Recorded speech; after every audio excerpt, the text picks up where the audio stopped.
23 octobre 1900. Le véritable amour n'est jamais seul. Ce matin, j'ai reçu la Sainte Communion et mon adorable Jésus me fit voir mon confesseur qui avait l'intention de me faire souffrir la crucifixion.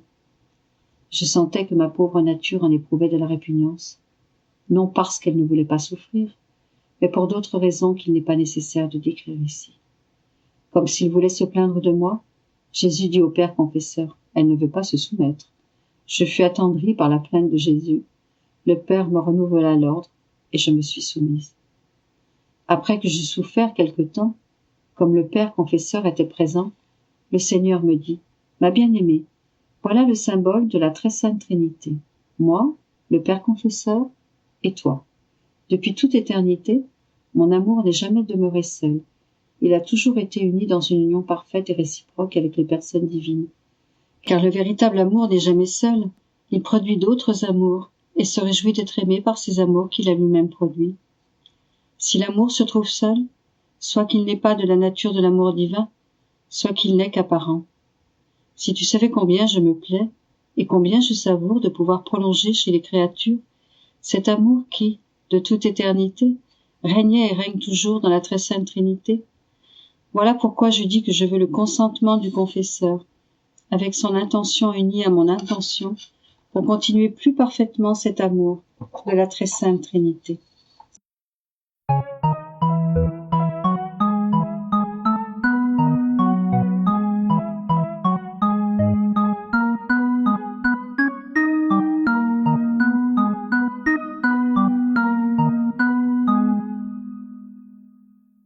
« 23 octobre 1906. Jésus s'afflige du fait que plusieurs prêtres ont perdu leur caractère masculin. Me trouvant dans mon état habituel, mon Jésus béni vint. Il était très affligé et voulait verser son chagrin sur moi. Il me dit, « Ma fille, tant d'amertume m'est donnée par les créatures que je ne peux pas la contenir. Pour cette raison, je veux que tu y participes. En ces temps, tout est efféminé. Même des membres du clergé ont perdu leur caractère masculin et ont acquis des manières féminines. Il est devenu plus difficile de trouver des prêtres masculins, puisqu'il se trouve une abondance d'efféminés autour. Oh, dans quel état déplorable se trouve l'humanité! Ayant dit cela, il disparut. Je n'ai pas compris la signification de ce qu'il m'avait dit, mais l'obéissance voulait que je l'écrive. «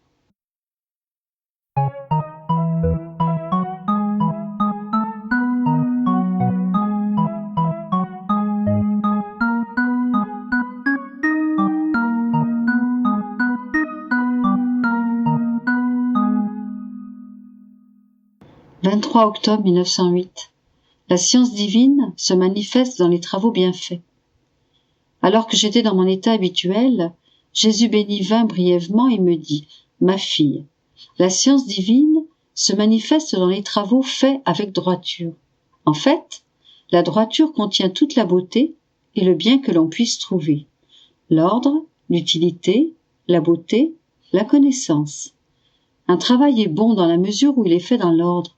Mais s'il est mal agencé, mal foutu, on ne peut rien en tirer de beau. Toutes les choses que j'ai faites, des plus grandes aux plus petites, sont bien ordonnées et s'avèrent utiles, car elles furent faites dans la droiture. Dans la mesure où la créature est bonne, elle est habitée par la science divine. Dans la mesure où elle agit avec droiture, de bonnes choses sortent d'elle. Cependant, si elle travaille négligemment, cela peut compromettre le résultat de son travail et la compromettre elle-même, car la science divine sera alors mise en veilleuse. Quiconque n'agit pas dans la rectitude s'écarte des chemins de la justice, de la sainteté et de la beauté, c'est-à-dire des chemins de Dieu. Il est comme une plante qui a peu de terre sous elle. Les rayons brûlants du soleil, les forts vents et le froid empêchent la science divine de se manifester en elle. Il en va ainsi pour ceux qui travaillent négligemment. Ils se privent du sol, de la science divine et dépérissent dans leur propre désordre.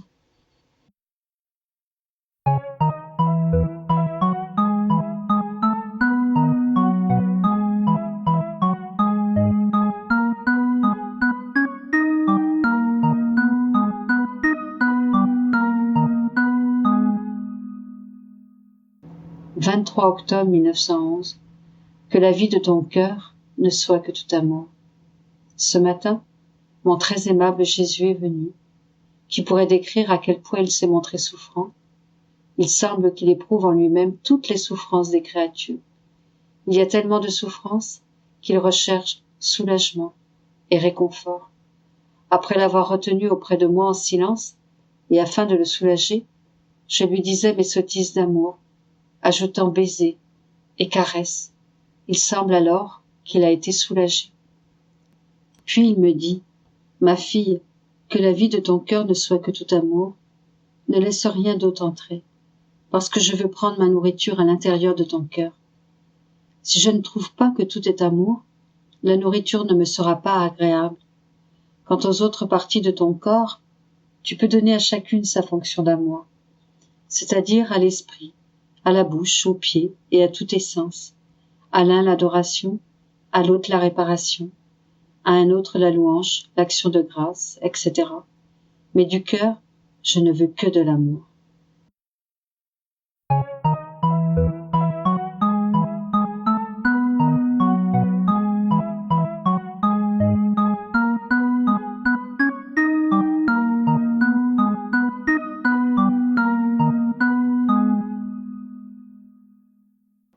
« 23 octobre 1917. Le premier geste que fit Jésus quand il se communia en instituant l'Eucharistie. Ce matin, après avoir reçu Jésus béni, je lui ai dit « Jésus, ma vie, dis-moi, quel fut ton premier geste après t'être reçu toi-même en instituant l'Eucharistie ?» Il me répondit « Ma fille, mon premier geste fut de multiplier ma vie en autant de vies qu'il existera de vies humaines sur la terre. Ainsi, chacun aura ma vie pour lui seul, une vie qui sans cesse prie, remercie, satisfait et aime. Cela au même titre que j'ai multiplié mes souffrances pour chaque âme, comme si j'avais souffert pour elle seule. À ce moment suprême de me recevoir, sous la forme sacramentelle, je me suis donné à chacun, pour souffrir ma passion dans chaque cœur, afin de le conquérir à force de souffrance et d'amour. En donnant totalement ma divinité, j'ai pris possession de tous. Hélas, mon amour fut désappointé par beaucoup, et j'attends avec anxiété des âmes aimantes qui, en me recevant, s'uniront à moi pour se multiplier en tous et vouloir tout ce que je veux. Je recevrai de ces âmes ce que les autres ne me donnent pas, et j'aurai le contentement d'avoir des âmes conformes à mes désirs et à ma volonté. Ainsi, ma fille, quand tu me reçois, fais ce que j'ai fait, et j'aurai le contentement qu'il y a au moins une âme qui veut la même chose que moi.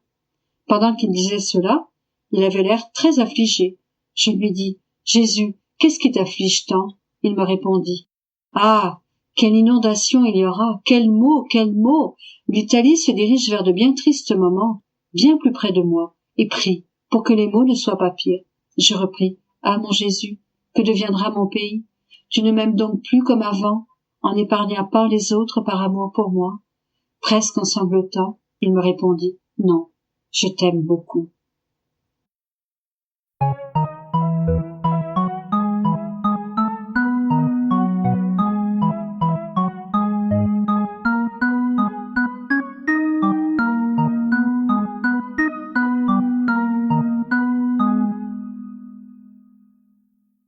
23 octobre 1921. Toute sainteté émane de la très sainte humanité de Jésus à travers sa sainte passion. C'est ainsi que Jésus amène Louisa à sa divine volonté, et ce n'est que récemment qu'il a commencé à ouvrir les canaux de ses vérités pour les autres, afin qu'elles soient publiées. Je me sentais totalement immergé dans la divine volonté, et venant à moi, mon aimable Jésus me dit, « Fille de ma volonté, observe comment l'immense mer de ma volonté envahit paisiblement ton cœur. Ne va pas penser que cette mer ne t'immerge que depuis peu de temps. Elle t'immerge depuis longtemps, car c'est mon habitude d'agir d'abord et de parler ensuite. Il est vrai que tes débuts furent marqués par la mer de ma passion. Sache que toute sainteté passe par la porte de mon humanité. Il y a des saints qui demeurent à la porte de mon humanité et d'autres qui avancent plus loin. Je t'ai envahi de ma volonté, et quand j'ai vu que tu étais bien disposé et que tu m'avais livré ta propre volonté, alors la mer de ma volonté, s'écoulait en toi dans un débit toujours croissant. Chaque nouvel acte que tu accomplissais dans ma volonté amenait en toi un nouvel accroissement. Je t'ai peu parlé de tout cela. Nos volontés se sont jointes et comprises sans que nous ayons à nous en parler.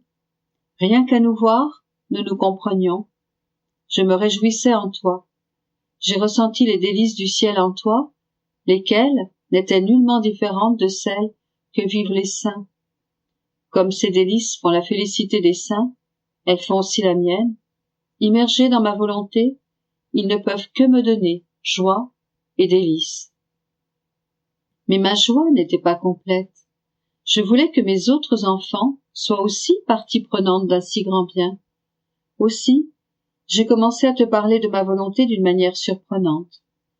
Plus je te révélais de vérité, plus j'ouvrais de canaux provenant de la mer pour le bénéfice des autres, de telle manière que ces canaux puissent répandre une eau abondante sur toute la terre. Ma manière d'agir est communicative et toujours en action. Elle ne s'arrête jamais. Mais ces canaux, dirigés vers mes créatures, deviennent souvent boueux. D'autres deviennent pierreux, et l'eau y circule difficilement. Non que la mer ne veut pas donner son eau, ni que l'eau n'est pas claire et apte à pénétrer partout, mais parce que les créatures s'opposent à un si grand bien. Ainsi, si elles lisent sur ces vérités sans être bien disposées, elles n'y comprennent rien. Elles sont confuses et aveuglées par la lumière de ces vérités. Pour celles qui sont bien disposées, il y a de la lumière pour les illuminer et de l'eau pour les rafraîchir, de telle manière qu'elles ne voudront jamais se détacher de ces canaux, vu le grand bien qu'elles en tirent et la vie nouvelle qui émerge en elles. Tu dois par conséquent être heureuse d'ouvrir ces canaux pour le bénéfice de tes frères, ne laissant tomber aucune de mes vérités, si peu qu'elles te paraissent aider tes frères à profiter de l'eau. Prends donc bien soin d'ouvrir ces canaux, et ainsi de plaire à ton Jésus, qui a tant fait pour toi.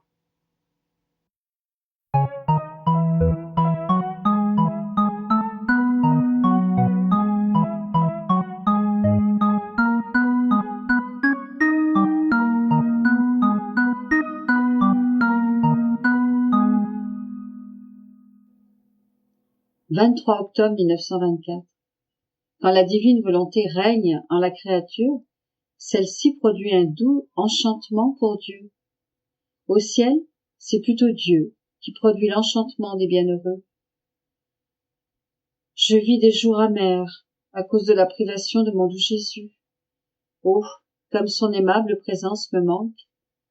Même le souvenir de ses douces paroles est une blessure pour mon pauvre cœur, et je me dis intérieurement, où est-il maintenant? Où est-il allé? Où pourrais-je le trouver? Ah, tout est fini. Je ne le verrai plus. Je n'entendrai plus sa voix. Nous ne prierons plus ensemble. Quelle infortune! Quel tourment! Ah, Jésus, comme tu as changé! Comment as-tu pu t'enfuir de moi? Mais même si tu es loin, où que tu sois, sur les ailes de ta volonté, je t'envoie mes baisers, mon amour, mon cri de douleur, qui te dit, viens, reviens vers ta pauvre exilée, ta petite nouveau-née qui ne peut vivre sans toi. Pendant que je disais cela, et d'autres choses, mon aimable Jésus bougea en moi et, m'enlaçant de ses bras, il me serra avec force. Je lui dis, ma vie, mon Jésus, je n'en peux plus. Aide-moi, donne-moi ta force, ne me laisse plus. Prends-moi avec toi. Je veux aller avec toi.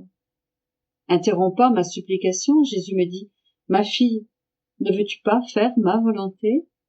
Je repris, certainement, je veux faire ta volonté, mais ta volonté est aussi dans le ciel. Et si jusqu'à maintenant, je l'ai accomplie sur la terre, je veux désormais l'accomplir dans le ciel. Prends-moi vite, ne me laisse plus.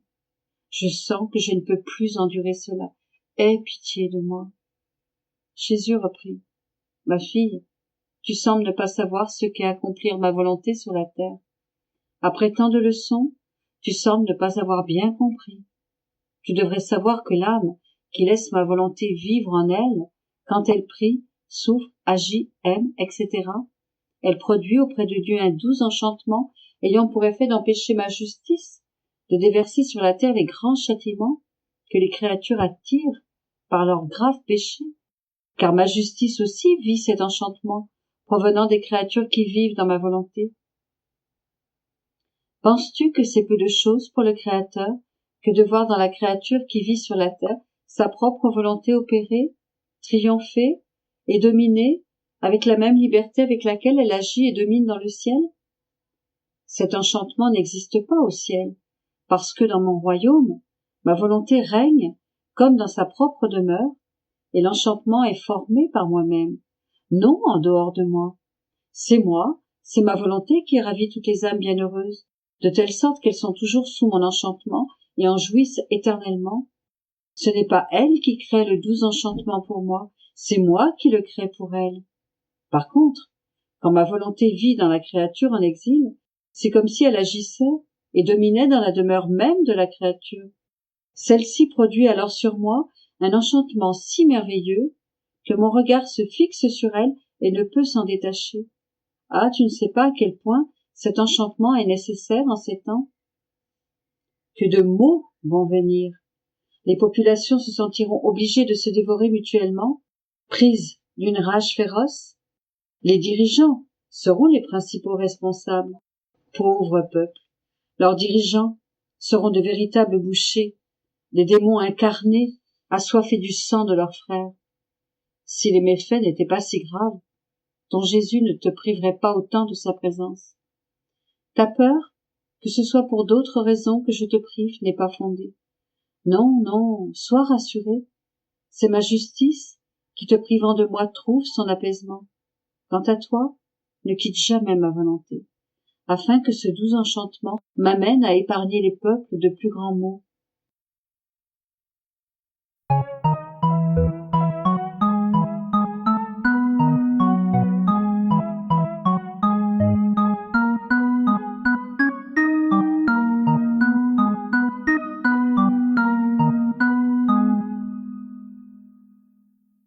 « 23 octobre 1927. Il n'y a pas de crainte dans la divine volonté, mais du courage et une force insurmontable et invincible.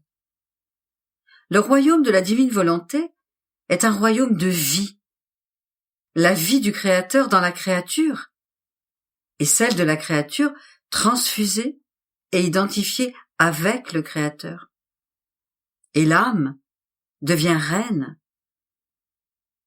La grande nécessité des connaissances de la divine volonté, car elles sont non seulement la partie fondamentale, mais aussi l'aliment, le régime, l'ordre, les lois, la merveilleuse musique, les joies et le bonheur du royaume. Dieu donne vie à l'homme dans l'Éden, en lui donnant son fiat et sa vie même. Je sentais mon pauvre esprit submergé dans le divin fiat. Et en continuant mes actes en lui, je vis devant moi une petite fille, toute pâle et timide, comme si elle craignait de marcher dans la lumière de la divine volonté. Mon bien-aimé Jésus sortit de mon intérieur et, remplissant ses saintes mains de lumière, il mettait cette lumière dans la bouche de la petite fille, comme s'il voulait la noyer dans la lumière. Il lui mettait de la lumière dans les yeux, les oreilles, le cœur, les mains et les pieds.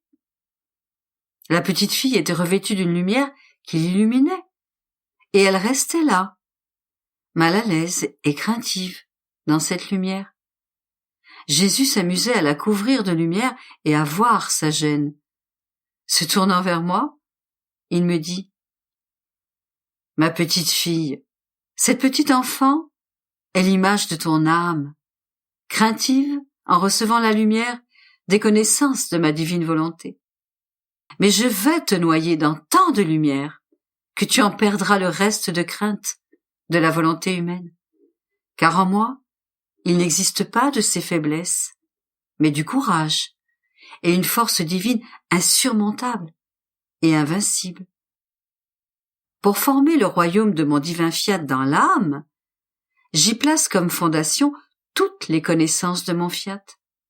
Puis j'en prends possession, pour y étendre ma vie même, afin d'y avoir mon royaume. Regarde la grande différence qui existe entre le royaume des rois de la terre et mon royaume. Les rois ne mettent pas leur propre vie à la disposition de leurs sujets. Ils ne mettent pas leur vie en eux et ne prennent pas non plus en eux-mêmes la vie de leur peuple. Leur règne, par conséquent, doit prendre fin, car ce qui se passe entre les uns et les autres n'est pas la vie, mais des lois et des taxes. Et là où il n'y a pas de vie, il n'y a pas d'amour, ni de règne véritable. Le royaume de ma divine volonté est au contraire un royaume de vie, la vie du Créateur enclose dans la créature, et celle de la créature transfusée et fusionnée en celle de son Créateur. Ainsi, le royaume de ma divine volonté est d'une hauteur et d'une noblesse inatteignables. L'âme y vient pour devenir reine. Et sais-tu de quoi elle devient reine? Reine de sainteté, d'amour, de beauté, de lumière, de bonté et de grâce. En somme, reine de la vie divine et de toutes ses qualités. Quel noble royaume et si plein de vie que ce royaume de ma volonté. Tu comprends maintenant la grande nécessité d'en avoir les connaissances.